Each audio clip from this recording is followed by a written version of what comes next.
Buenos días a todos y agradecidos por su presencia en la mañana de hoy. Un nuevo acto de incorporación, en este caso de miembros académicos, que involucra a dos buenos amigos, investigadores y además consecuentes colaboradores de la Academia de Historia del Estado Carabobo, como lo son el licenciado Ramón Rivero Blanco y el ingeniero José Antonio Pardiñas. Para nosotros, y siempre lo manifestamos, la incorporación de nuevos miembros es de gran importancia, porque si bien es cierto que las instituciones suponen mantener en el tiempo una tradición, la verdad es que detrás de esas instituciones están personas de carne y hueso que son las que hacen posible que las instituciones trasciendan. Nuestra institución es una institución ya de muchos años, nuestros académicos también, algunos de ellos son de muchos años, y hay la necesidad de ir renovando los cuadros de tiempo en tiempo para garantizar que esta institución continúe adelante. Como ocurre con mucha frecuencia, estos actos son resultado de una colaboración de mucha gente, no ocurren por ósmosis. Está la dirección o la Secretaría de Museos o la Dirección de Museos, de quien depende la casa y de quien depende el salón académico.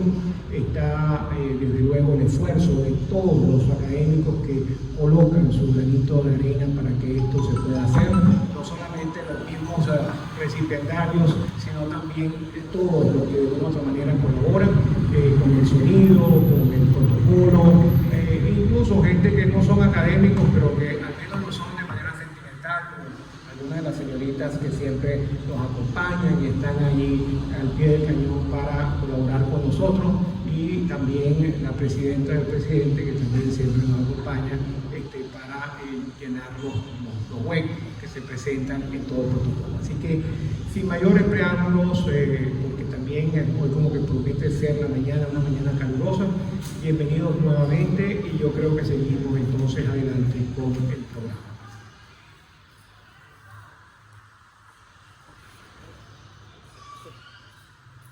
Discurso del recipiendario Ramón Rivero Blanco, que lleva por título La resistencia de la memoria, el archivo privado de la historia como pilares de la identidad carabobeña. Señor Vicepresidente de la Academia de la Historia del Estado Carabobo, doctor Fernando Falcón Veloso. Señores individuos de número y miembros correspondientes de la Academia de Historia del Estado Carabobo y demás academias nacionales, autoridades universitarias, señores invitados especiales, señoras y señores. Es un gran honor para mí el haber sido elegido miembro correspondiente por la Academia de Historia del Estado Carabobo, institución que respetamos y apreciamos todos aquellos quienes, como su servidor, hacemos vida en el mundo de la investigación de la historia venezolana desde perspectivas diversas. No puedo iniciar este discurso de incorporación sin antes manifestar mi agradecimiento a aquellas personas e instituciones a quienes les debo la posibilidad de desarrollar la pasión que me ha acompañado buena parte de mi vida. En primer lugar, a mis padres Ramón y Nieves Elena, y a mis hermanos Carlos Vicente y Guillermo Ramón, todos que en paz descanse su alma. A mi esposa Omar Fernández Díaz, y muy especialmente a mis queridos amigos José Alfredo Sabatino Pisolante y Fernando Falcón Veloso, así como también a tantos colegas y amigos que me han apoyado en la apasionante travesía de la investigación de nuestra historia naval venezolana. Comparezco hoy ante esta ilustre corporación con la humildad de quien conoce el peso de la tradición que estas paredes custodian. Ingresar como miembro correspondiente no es solo un honor personal que recibo con gratitud profunda, es ante todo un compromiso ineludible con la memoria de una región que ha sido y es y será el epicentro de la libertad venezolana. Carabobo no es solo un extenso territorio o un nombre en el mapa, es lo que Pierre Nora denominaría en su monumental obra Le Lieu de Mémoire, un lugar de memoria.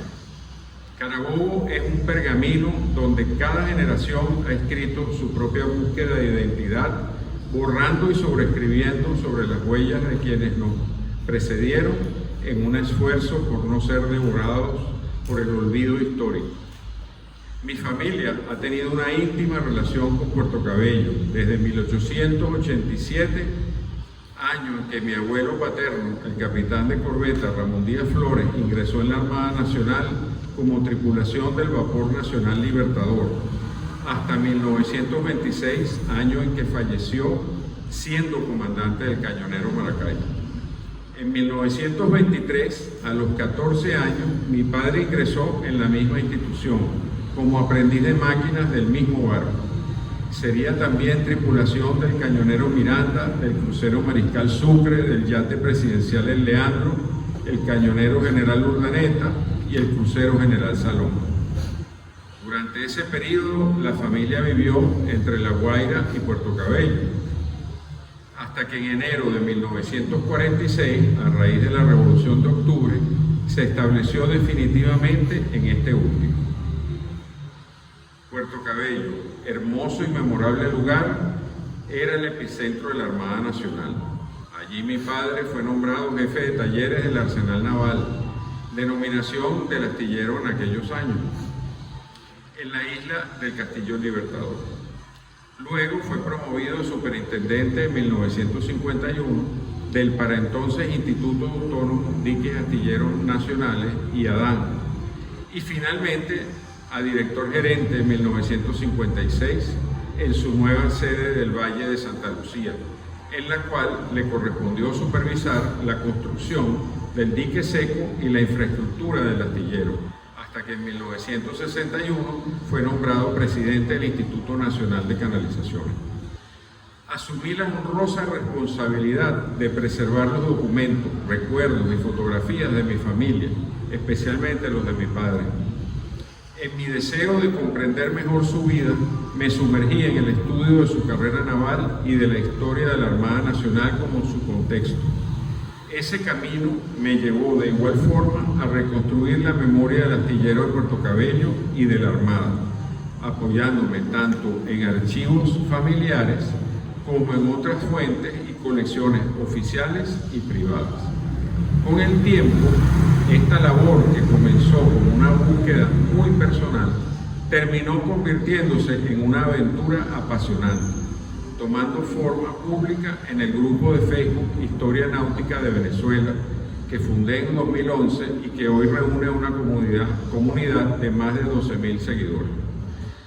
Uno de los tantos frutos de esta labor fue ser designado como orador de orden en el acto central del 120 aniversario de Dianca, y en mis palabras tracé un recorrido ágil por más de un siglo de historia del astillero y su íntima relación con nuestra historia naval.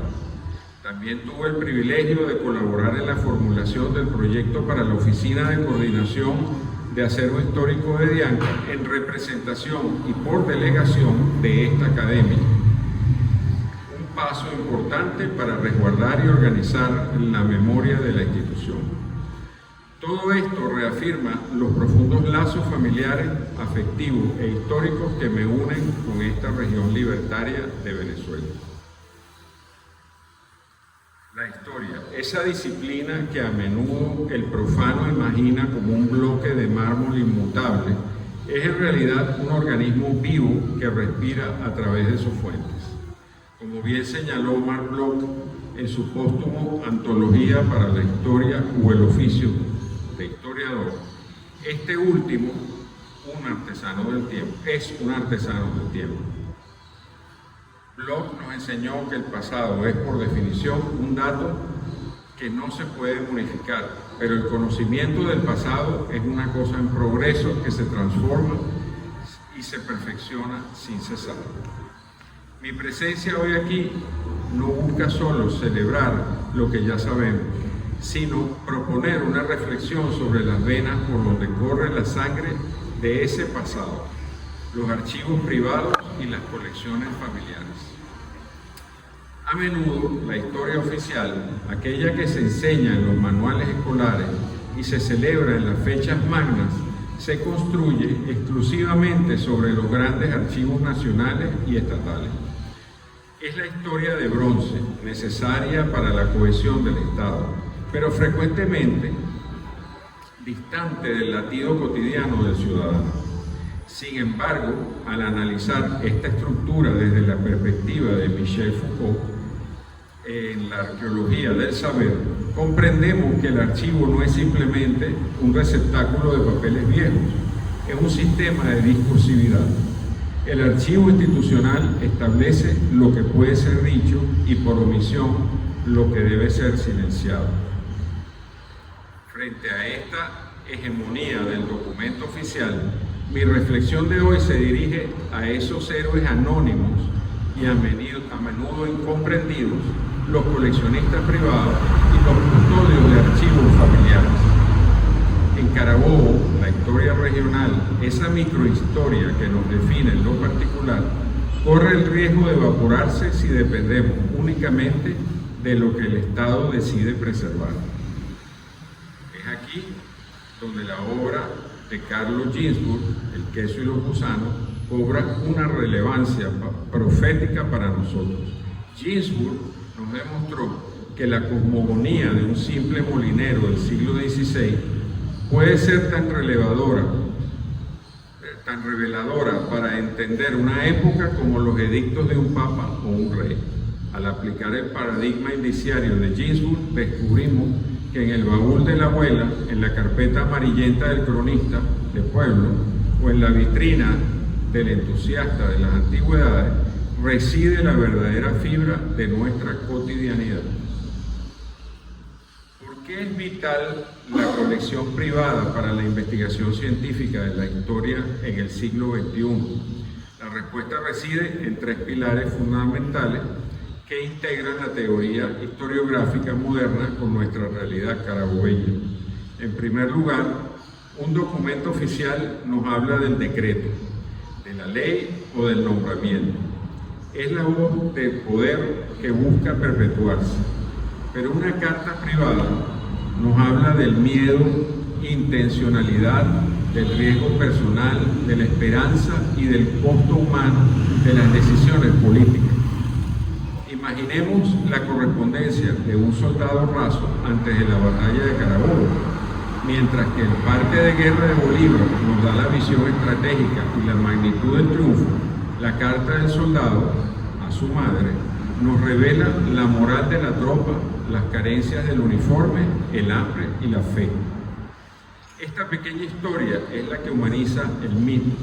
Como señala Tomás Estraca en La voz de los vencidos, la historia venezolana ha pecado a menudo de una visión unidimensional.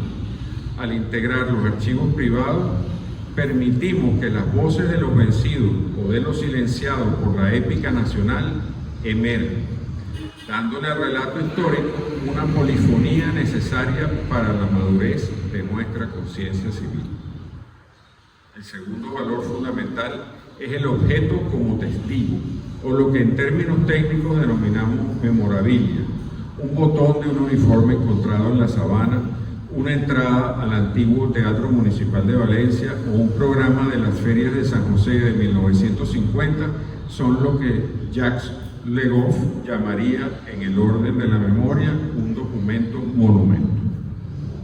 Estos objetos no son fetiches, son fuentes heurísticas.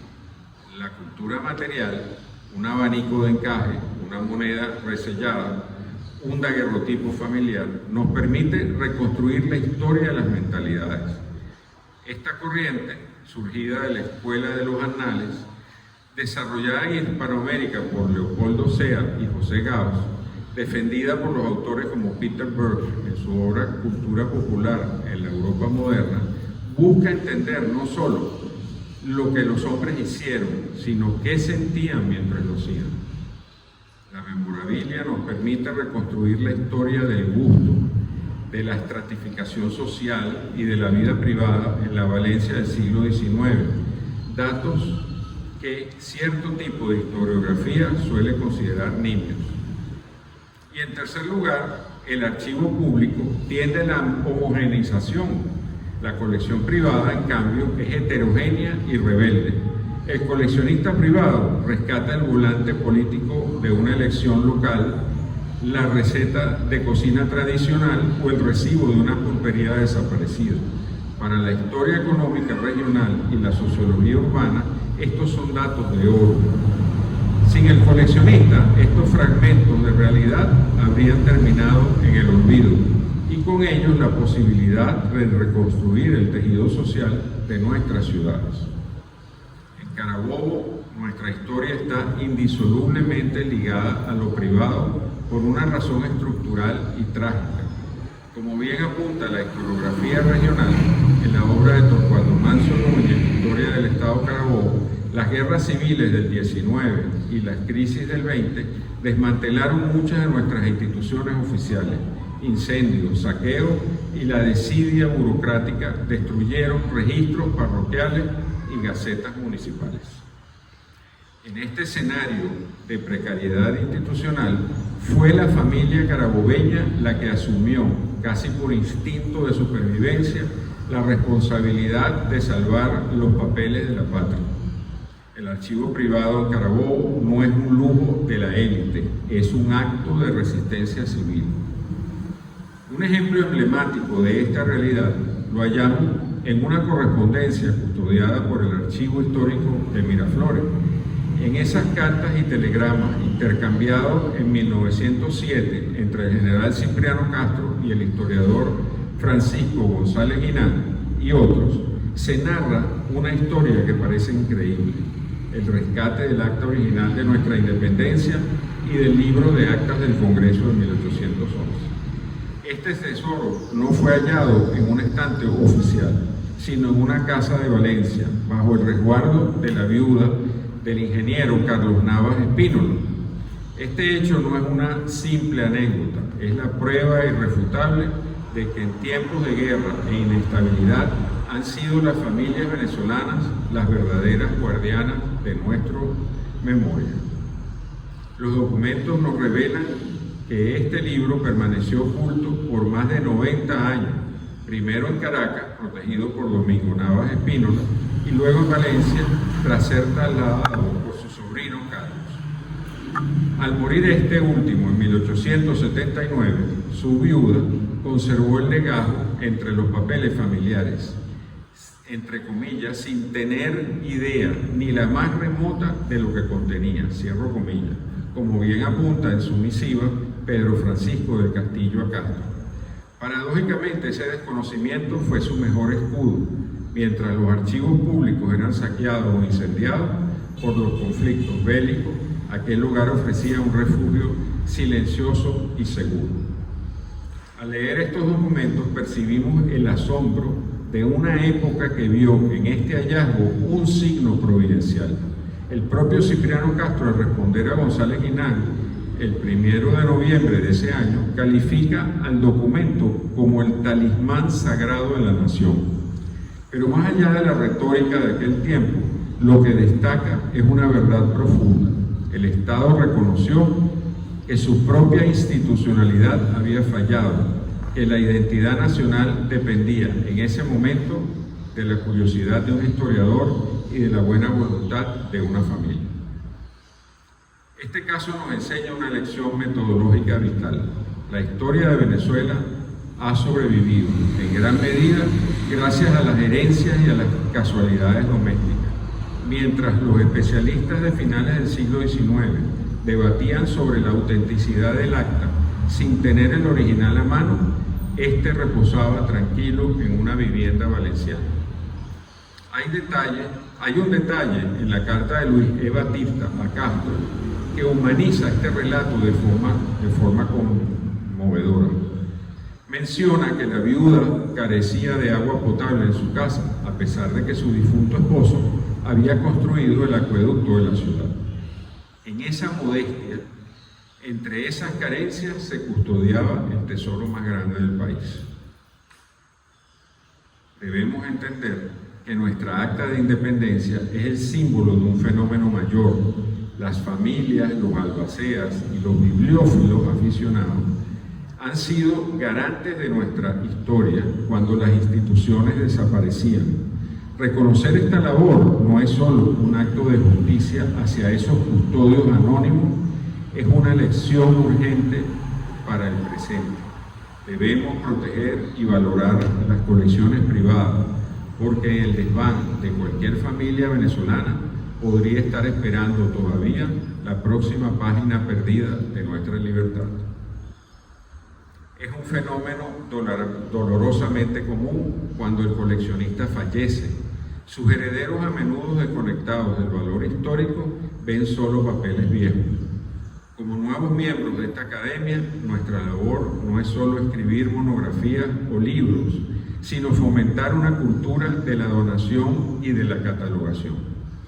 Debemos convencer al ciudadano de que su archivo familiar es, en palabras de Le Goff, parte del tesoro común de la nación. Para entender la magnitud de lo que hoy defendemos, debemos reconocer a algunos de los que evitaron que nuestra memoria fuera pasto de las polillas. La labor de figuras como don Alfonso Marín y Osvaldo Feo Caballero es un gran ejemplo en esta simbiosis entre lo privado y lo público. Sus obras como ¿Qué es Valencia? Y Nomenclador del Estado Carabobo no surgieron del vacío, sino del acceso a archivos familiares que les permitieron reconstruir la fisonomía de nuestra ciudad. Ellos entendieron que la historia de la calle Colombia o de la Plaza Bolívar no se escribe solo con leyes, sino con crónicas de las familias que allí vivieron. Un ejemplo emblemático es la labor de preservación en Puerto Cabello durante el siglo XIX. El puerto fue la ventana de Venezuela al mundo, gracias a colecciones privadas de las firmas como Los Bultos y registros analizados por investigadores como Ramón Díaz Sánchez, Miguel Elías Dado y Asdrúbal González.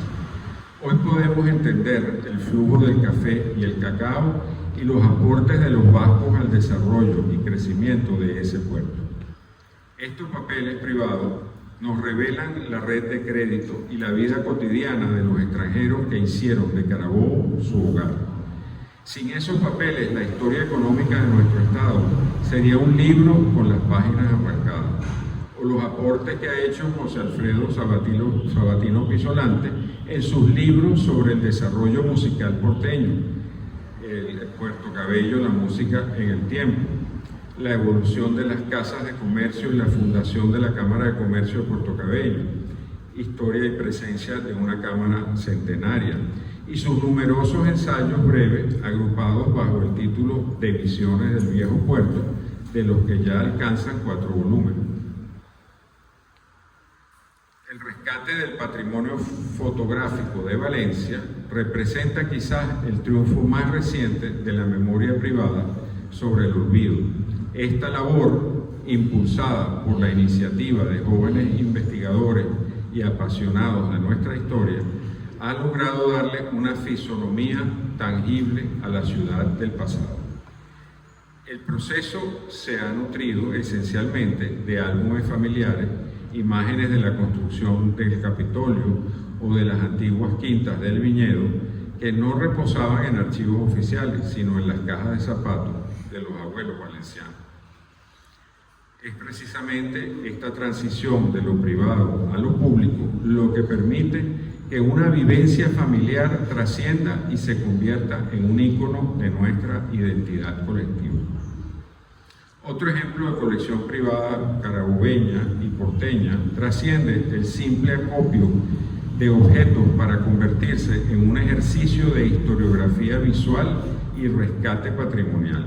Es una vez más el doctor Sabatino Pisolante quien, a través de su meticulosa curaduría de casi 1000 tarjetas postales, cientos de fotografías, documentos y abundante y diversa memorabilia porteña, ha logrado documentar la transición de la ciudad desde su origen como Plaza Fuerte y enclave marinero hasta su consolidación como una activa ciudad portuaria.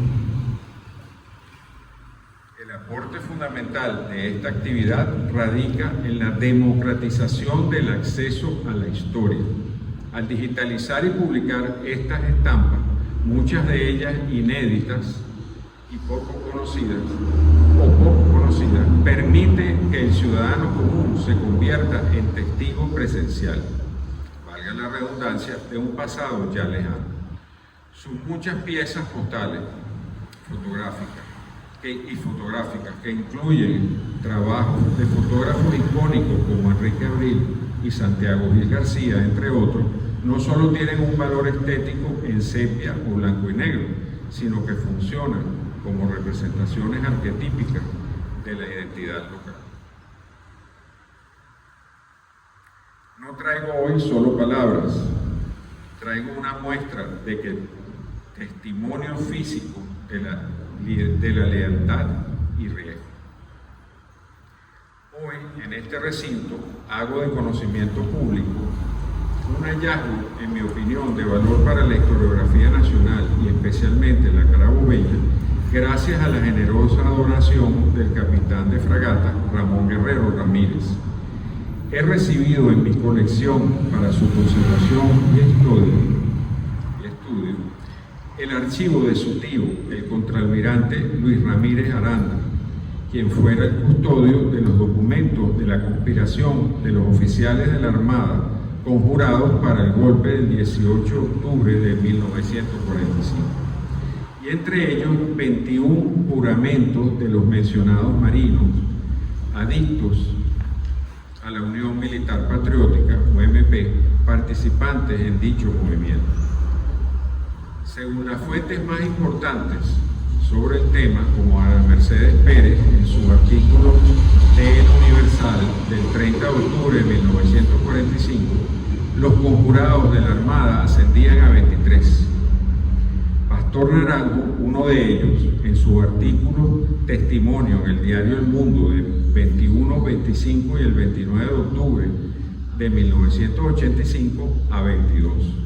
Agustín Catalá en sus papeles de archivo número 9 a 20. Es decir, que si asumimos que el 100% de los conjurados ascendió a 23, el archivo en cuestión contendría el 91% de ellos. Este hallazgo es de valor para la cronología política de Venezuela, ya que se trata de la mayoría de los juramentos que los oficiales navales hicieron ante la UMP, logia militar que lideró el golpe de Estado del 18 de octubre de 1945 contra el presidente Medina Angarita. Es un ejemplo perfecto de los archivos familiares o privados de los que hablábamos anteriormente. Un documento que revela la intencionalidad y el riesgo personal de los actores históricos fuera de los registros oficiales del Estado, de cuya existencia física hasta ahora no se tenía conocimiento. Las estadísticas de estos 21 juramentos, firmados entre el 2 y el 16 de octubre de 1945, días previos al estallido del movimiento, son reveladoras y arrojan que el 76% de ellos se realizaron en Puerto Cabello, mientras que solo el 19% en Caracas. El entonces alférez de navío Pastor Naranjo escribe en el periódico El Mundo, en 1985, en un fragmento de su testimonio: enrumbados en la conspiración, nos reunimos en Puerto Cabello, en mi casa situada en la calle Urdaneta, número 82. El 10 de octubre de 1945, tuvimos la sorpresa de la inusitada visita de un oficial que no estaba juramentado, que trató de llegar hasta donde estábamos reunidos conspirando en la cocina. Pero mi esposa Judith logró disuadirlo, negándole mi presencia en el lugar, cosa esta que el intruso se negaba a creer. Más tarde, en el mismo Puerto Cabello, en una casita que llamaban de la Congelación, los oficiales que conspirábamos nos encontramos con la delicada situación que nos planteó uno de los oficiales juramentados en Maracay, que quiso retirarse del movimiento alegando que a él no le habían hablado de golpe de Estado, sino que le habían ofrecido nombrarlo edecán del futuro presidente de la República, el doctor Diógenes Escalante.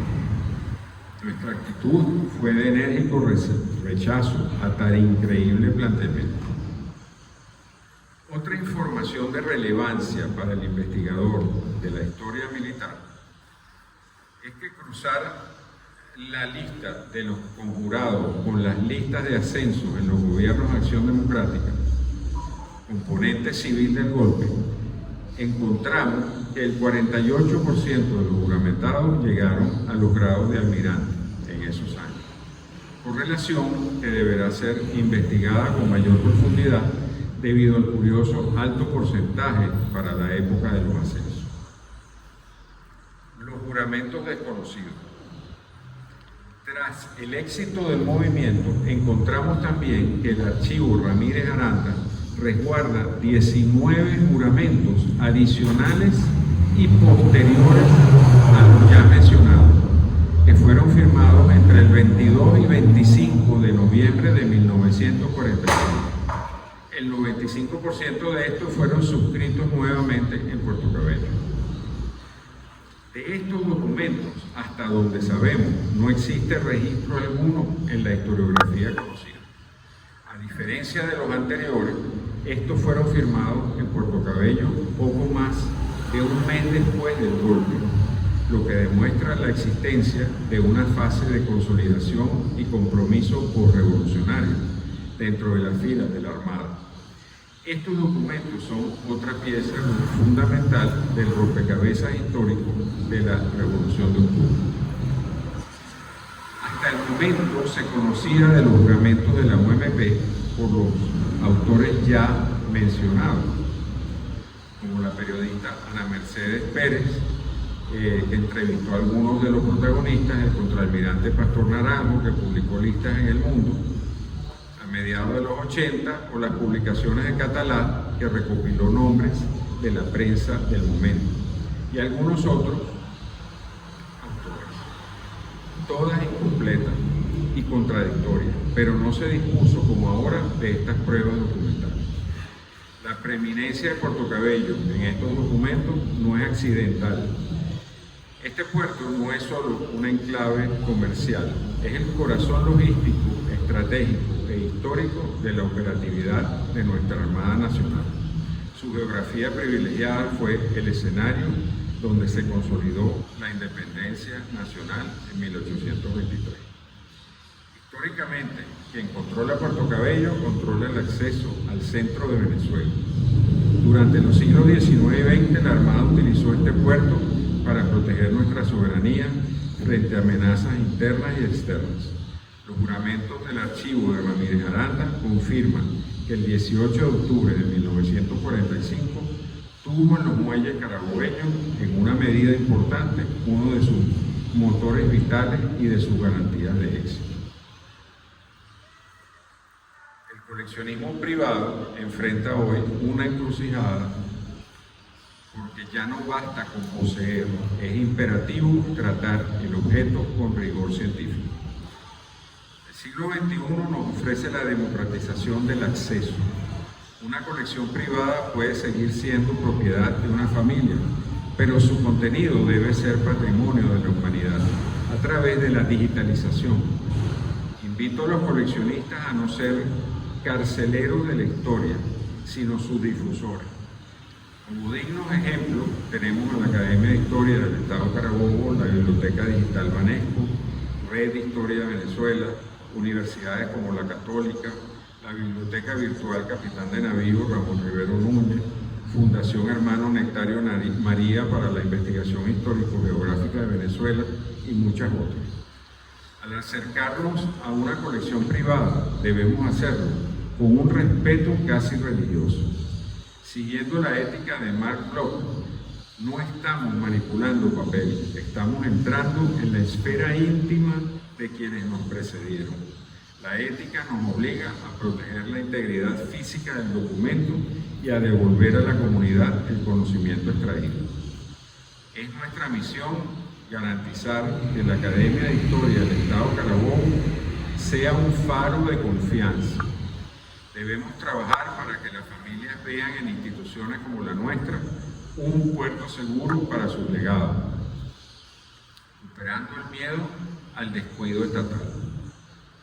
Nuestra región es rica en fuentes latentes, desde los archivos de los ingenios azucareros del sur del lago de Valencia, hasta la documentación de los inmigrantes que llegaron huyendo de las guerras mundiales, cada vez que una colección se abre, un vacío en nuestra narrativa se llena. Como bien se ha dicho, en la historiografía contemporánea, la historia no es solo lo que pasó, sino lo que recordamos y cómo lo contamos. Sin la evidencia física de las colecciones privadas, nuestra memoria sería una sombra vaga. La microhistoria, lejos de ser una historia menor, es la que dota de veracidad y textura al gran relato de la nación venezolana. Como argumenta Elías Pino Iturrieta en El País Archipiélago, Venezuela es una suma de diversidades regionales. Entender Carabobo desde lo privado es entender la pieza clave de ese archipiélago nacional. Señores académicos, la historia de Carabobo no está completa, no es un capítulo cerrado, está viva y dispersa en las casas de la Valencia Vieja, de los pueblos de los valles altos y las crónicas olvidadas de nuestra costa. Acepto este nombramiento con la promesa de seguir escudriñando en esos rincones. Mi compromiso es ser un puente entre el poseedor del documento y el estudioso de la historia. Agradezco a mis maestros, los grandes coleccionistas que he conocido, quienes me enseñaron a leer entre líneas y a valorar el olor del papel antiguo, ese perfume del tiempo que nos obliga a buscar la verdad. Nuevamente agradezco a mi familia y en especial a mi esposa Omar por tolerar mi devoción por los objetos con alma. Prometo que mi trabajo en esta academia será un homenaje constante a la preservación, porque mientras exista un documento guardado con celo, habrá una verdad esperando ser descubierta. Si logramos que cada ciudadano entienda que su memoria familiar es un ladrillo en el edificio de nuestra identidad regional, habremos asegurado que la llama de la carabobeñidad no se apague nunca. Muchas gracias.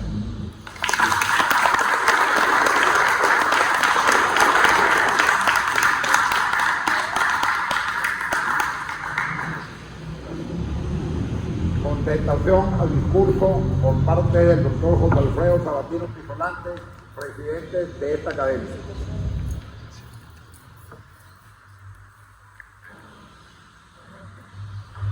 Señores individuos de número y miembros correspondientes, señor recipiendario Ramón Rivero Blanco, señoras y señores. La palabra que hoy se nos concede no es una cualquiera. Es verdad que se trata de la contestación que la solemnidad académica y la tradición prescriben, pero también constituye un serio compromiso para nosotros, primeramente como presidentes de esta institución y por tanto obligados a garantizar su permanencia en el tiempo y la excelencia. En segundo lugar, como amigos del recipiendario, con quien hemos compartido múltiples momentos y conversaciones. Así que rogamos se nos disculpe el tono coloquial que en algún momento puedan tener nuestras palabras. Corresponde pues dar contestación al discurso de incorporación pronunciado por Ramón Rivero Blanco, cuya exposición profunda, meditada y rigurosa ha sabido situarse en uno de los puntos neurálgicos de la reflexión historiográfica contemporánea, esto es, la relación entre la memoria, el archivo y la producción del conocimiento histórico. Pero antes de adentrarnos en sus ideas, es necesario, además de gusto, referirnos al hombre al que hoy recibimos en el seno de esta corporación. Ramón Rivero Blanco nació en Caracas en el año de 1962 y posee más de 40 años de experiencia profesional en el campo de la prevención y el control integral de seguridad, tanto en el sector público como en el privado. Entre sus especialidades cabe destacar la gerencia operativa en prevención y control de lavado de dinero, OFAC, y riesgos relacionados con el sector financiero, experticia que le ha permitido trabajar y mantener relaciones en más de 50 países y le ha hecho acreedor de numerosos premios y condecoraciones nacionales e internacionales por sus logros profesionales, entre los cuales se destacan la Orden al Mérito Naval de la Armada de la República de Venezuela, la Orden al Mérito en Inteligencia Militar, la Orden al Mérito de la Dirección de los Servicios de Inteligencia y Prevención y la Orden Orange Nassau en el grado de Caballero Comandante, otorgado por la Reina Beatriz de Holanda. En el campo histórico se ha distinguido como investigador y conferencista de la historia naval venezolana, ámbito que, aunque es fundamental para comprender la trayectoria del país, ha sido durante largo tiempo insuficientemente atendido. Su trabajo ha contribuido a revertir esa carencia mediante una labor sostenida, paciente, fundada en el estudio directo de las fuentes y en una auténtica vocación de rescate documental. A ello se suma su notable desempeño como editor de obras históricas, gracias al cual numerosos trabajos han podido ver luz y circular entre investigadores y lectores interesados, ampliando así el horizonte de nuestra historiografía. Su actuación institucional como asesor permanente de la Dirección del Acervo Histórico Naval de la Armada Bolivariana de Venezuela y su participación en la creación de la Coordinación de Acervo Histórico Institucional de Diques y Astilleros Nacionales, sea en representación y por delegación de esta academia, revelan a un hombre que no se limita a estudiar el pasado, sino que trabaja activamente para garantizar su preservación. He allí, académicos presentes, señoras y señores, uno de los rasgos más notables de su perfil, la convergencia del investigador y el custodio. Por ello, esta academia ha aceptado, y lo digo con plena convicción, al incorporarlo a su seno. Y ha acertado, además, en un momento oportuno, porque el campo que Rivero Blanco domina, el de la historia naval, no es ajeno a Carabobo, por el contrario, le es consustancial. Las aguas del Puerto Cabello, sus muelles, sus fortificaciones y sus astilleros han sido testigos de algunos de los episodios más significativos de nuestra historia, desde la época colonial hasta el periodo republicano, desde la defensa del territorio hasta la configuración de nuestras rutas comerciales. El espacio marítimo ha sido para Carabobo un escenario de primer orden. Incorporar a esta academia a un estudioso de ese campo histórico es, por tanto, no solo un acierto, sino también una necesidad.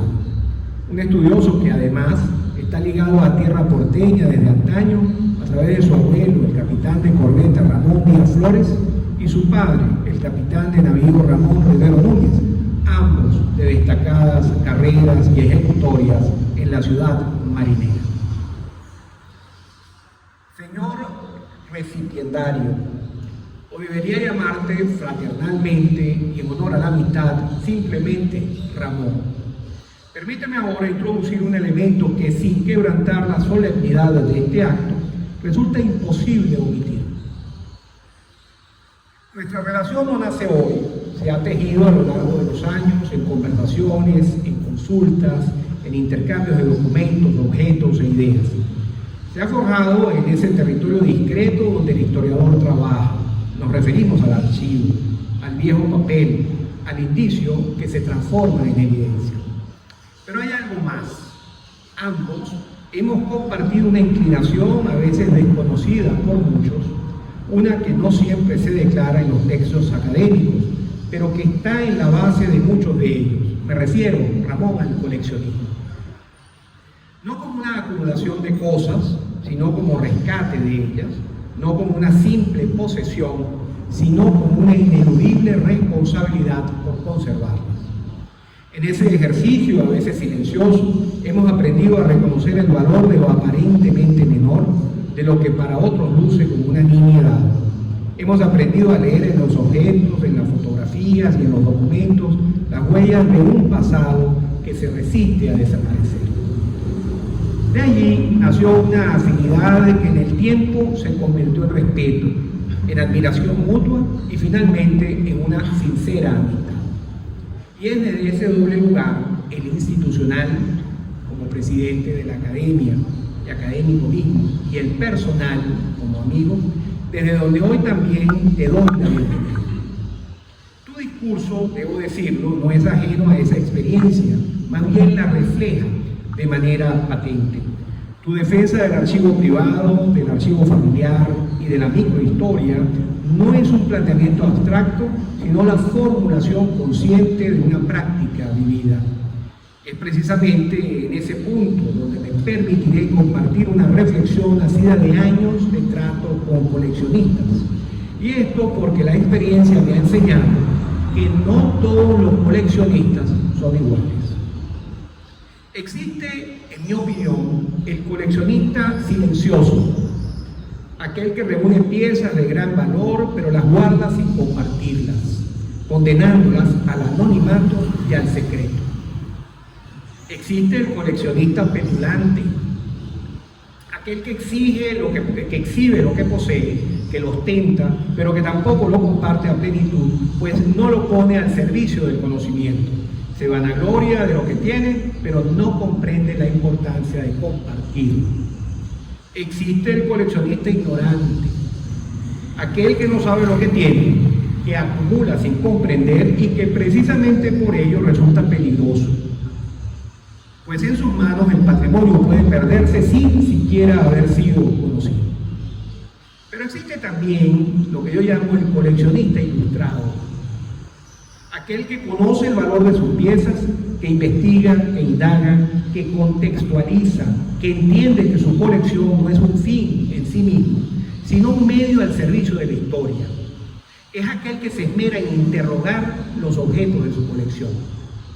Y cuando ese coleccionista ilustrado, además de buena gente, profesional, honesto y humilde, entonces estamos en presencia del verdadero coleccionista, el genuino custodio de la memoria, ese que se alegra por el hallazgo de su colega, incluso que se desprende de alguna pieza de su colección, preciada en extremo, para beneficio del otro, sin esperar nada a cambio. Ramón, tú encarnas de manera ejemplar esta última categoría. Tu trabajo lo demuestra, pero también tu actitud, disposición a compartir, respeto por las fuentes y compromiso con el conocimiento. Pero retomemos ahora la solemnidad que el protocolo nos impone. En cuanto al contenido de su discurso, titulado La resistencia de la memoria, el archivo privado de la microhistoria como pilares de la identidad carabobeña, quisiera destacar su clara inscripción en una tradición historiográfica que reconoce el carácter dinámico del conocimiento histórico y lo fundamental que resulta en la fuente. Su reivindicación del archivo privado y familiar y la defensa de la microhistoria se inscriben en las corrientes más fecundas del pensamiento histórico contemporáneo. Cuando hoy aquí recibimos aboga por los archivos familiares y hace una defensa acerca de ellos y su valor, no lo hace por mera retórica, más bien lo reclama por experiencia propia, porque él mismo es celoso custodio del archivo recibido de sus ancestros, uno que con el tiempo ha ido creciendo gracias a su afanosa búsqueda y constancia, aunque no para guardarlo a su suerte en algunos viejos cajones a merced de la humedad, los hongos y las termitas, sino para colocarlo al servicio de la historia, sirviendo de base para la edición de dos magníficas obras: El legado del capitán de corbeta Ramón Díaz, publicado en el año 2013, y Las espadas y sables de la Armada de Venezuela, siglo XX, publicado en el 2016, amén de un buen número de artículos de prensa y de revistas especializadas. Como bien lo señala Rivero Blanco en su discurso, Venezuela misma ha sido beneficiaria de un archivo familiar valenciano, el de los Navas Gutiérrez, en el que celosamente reposó el documento fundacional de la patria y que por cosas del azar Carabobo puso a la orden de todos los venezolanos. Armado de una batería de autores de obras trascendentes como Bloch, Nora, Ginsburg y los coterráneos Pino, Iturrieta y Estraca, entre otros, fundamenta sus ideas en torno a la función del archivo privado y el valor de estos para escribir la historia. La otra historia, incorporando en el relato histórico la voz de aquellos silenciados por la ética nacional o el gran relato. Una forma, pensamos, de completar ese complejo rompecabezas en que a veces se convierte la reconstrucción del pasado. La incorporación al texto del concepto de lugares de memoria, que Ardora además nos parece oportuno, ya que para el historiador francés estos lugares son sitios no solo físicos, sino también simbólicos, en los que se cristaliza y se refugia una memoria que ya no es vivida de forma natural, sino que debe ser reconstruida, preservada y venerada. Y en este proceso, que surge como consecuencia de la aceleración del mundo moderno, la secularización, la relajación de los valores y la influencia de las redes sociales, erosionando las instituciones tradicionales como la familia, la iglesia, la escuela y el Estado, que antes aseguraban la transmisión natural de la memoria, en este proceso, repetimos, juegan hoy día un papel fundamental todos nosotros los historiadores. Para Rivero Blanco, y muy acertadamente lo afirma, los objetos coleccionables no son meros fetiches, pues como vestigio de una cultura material son susceptibles de ser interrogados, permitiendo reconstruir la historia de las mentalidades. El nuevo académico, sin embargo, no se queda en la teoría y por el contrario nos ofrece una prueba palpable de cómo unos viejos papeles que hasta hace poco reposaban en alguna gaveta o caja polvorienta de un archivo familiar, en este caso propiedad del contraalmirante Luis Ramírez Aranda, pueden ampliar la historia conocida sobre todo cuando esos papeles van a parar a manos de coleccionistas e investigadores dispuestos a conservarlos e interrogarlos.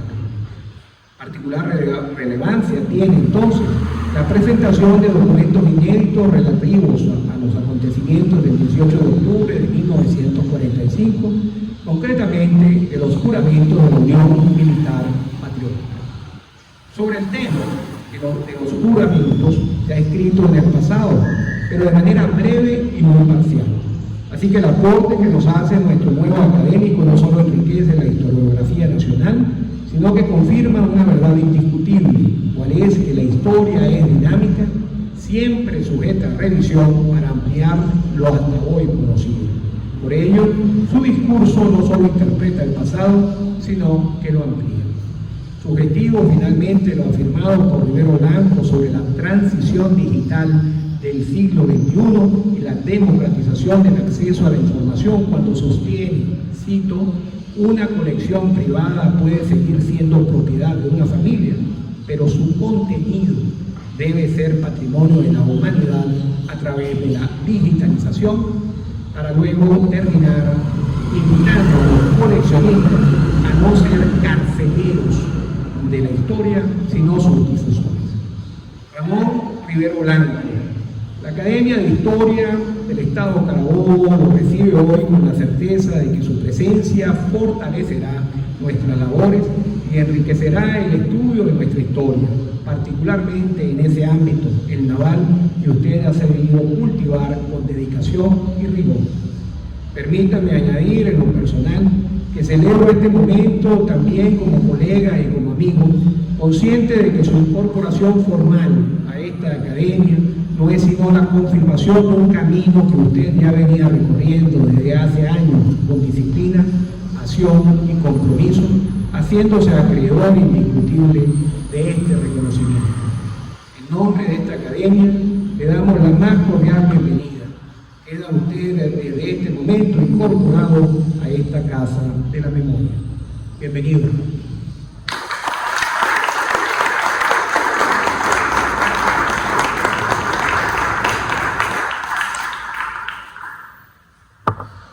Juramentación del nuevo académico Ramón Rivero Blanco.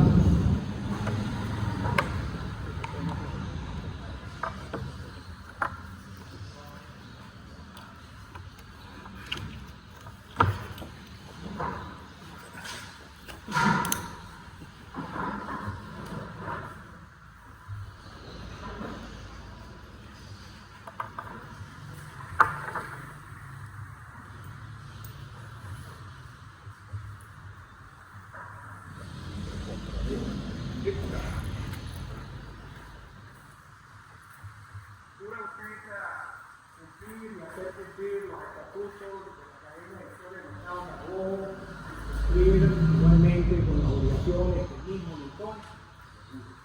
Si así quiere que la institución, la patria, nos premie, de lo contrario,